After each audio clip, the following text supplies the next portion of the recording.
Kinshasa a accueilli durant 4 jours, soit du lundi 30 octobre au jeudi 2 novembre, une formation sur la gestion financière. Ces assises ont été organisées pour aider les startups et le grand public à travailler avec les investisseurs et les banques en vue d'accéder au financement, comme l'explique Tyson Meya et Lydie Makeleka, respectivement coordinateurs des IOFund et responsables en communication.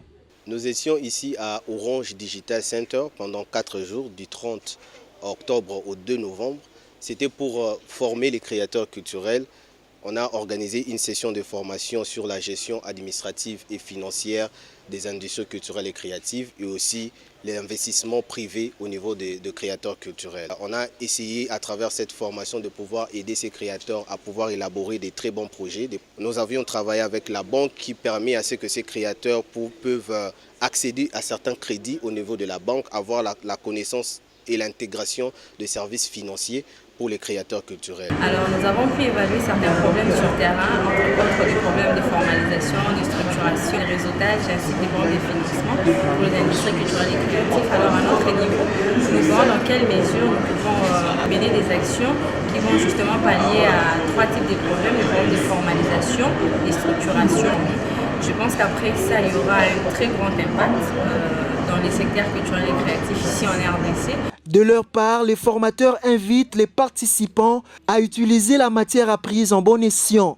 Aujourd'hui, la gestion financière au niveau des micro-entreprises, donc des micro-entrepreneurs, notamment pour ceux qui sont ici de l'industrie culturelle créative, est d'un intérêt capital.